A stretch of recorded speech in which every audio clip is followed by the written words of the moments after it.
Good morning family, friends, YouTubers.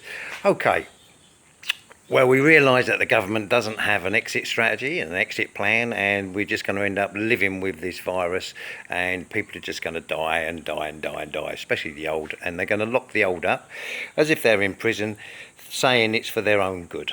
Well, I'm sorry to say they haven't got a clue what they're doing. But anyway, what's going to happen now is that if this pandemic continues, there will be a food shortage. Even Donald Trump has realised this and has made sure that the food industry of the meat, etc., is in full production, even though it's owned by the Chinese.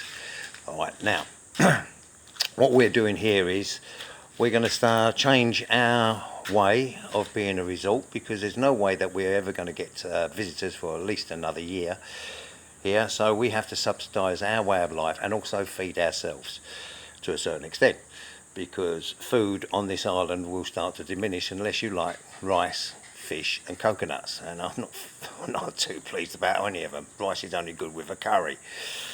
So we're making a chicken coop. All right, chicken coop. So we're going to keep about a dozen chickens. Now, Vanessa, you've got enough land that you can actually make a smaller one. This is an 8x4. Let me just spin around now. This is an 8-foot by 4-foot chicken coop. Okay. In the bottom here, there'll be trays.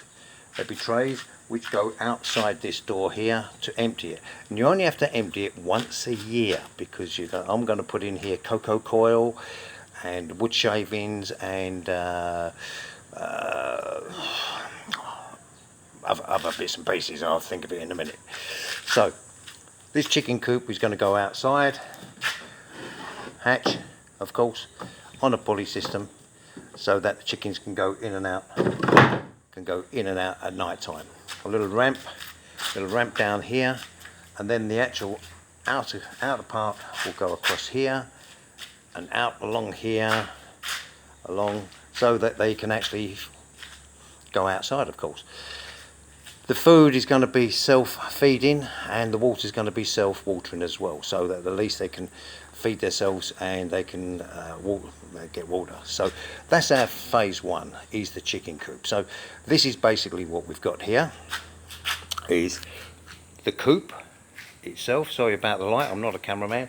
The coop, where they come outside, where they roost at night, where they feel safe, inside here.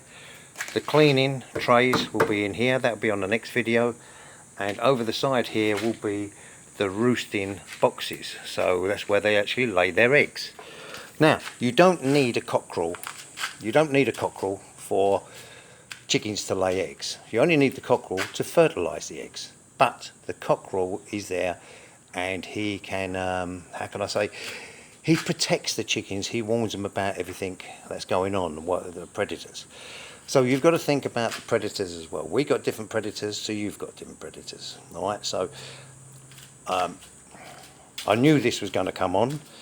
So before we had lockdown, I bought enough materials that I can actually use. All right. So here I have. Oh, I've got the sun in the way. Here I've got the plastic fencing to go around, so that the chickens can't get out, and that will be buried at least 18 inches into the ground to stop any predators going underneath, like Fido here. All right, because he's got a thing about cats and chickens. Yeah.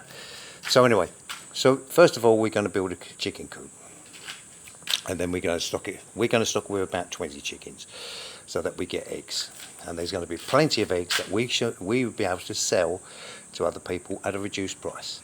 Okay, so, and this is where the nesting boxes will go on here, and then we can collect the eggs from the outside. We don't have to go in the coop unless we want to, and that's it. So I'll keep you updated on how we go.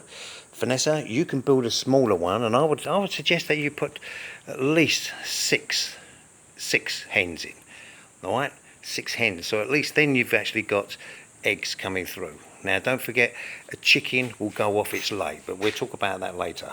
All right, so you'll end up with eggs, and you'll be able to sell some eggs to people just to subsidise a little bit of money, because there will be, they say in brackets, a food shortage. But it's better to be prepared anyway, and you've got enough land. Whereas if Jonathan starts running out, lockdown will be over, he can run up, get some food, get some whatever it is, yeah? You've got land. Jonathan, I'm not sure whether you can keep chickens where you are, but you could keep a couple. Keep one, two, a couple, keep them busy, so at least you've got some eggs coming through as well, yeah? The next video will be when this coop is finished, or partly finished, and it'll be ready for decorations, and then we will actually go on to vegetables. We're going to start growing vegetables here, okay? So we're going to change Binancadio from a resort into a farm. A small farm to start with, because we don't have the great big finances in there, and that's it really. So it's called surviving, because the leisure industry is defunct, and all thanks to that prat who decided to release the virus. America are deciding that they want this semi-war with China and everybody like that, instead of thinking about cleaning and clearing the virus so everybody can go back to normal, like the old people, like that. And they're even thinking about locking down people of 50 years old. 50. So just think, 50 years, and if they keep it going, right, that means that's going to be the end of your life expectancy, 50 years, and then they will find some reason to fucking bump us all off. Anyway, keep safe, keep surviving, and I'll keep you updated with what we're doing, and hopefully you might be able to copy in a smaller way, and I'll try and do something in a smaller way to show you. Alright, so chicken coop, here we go.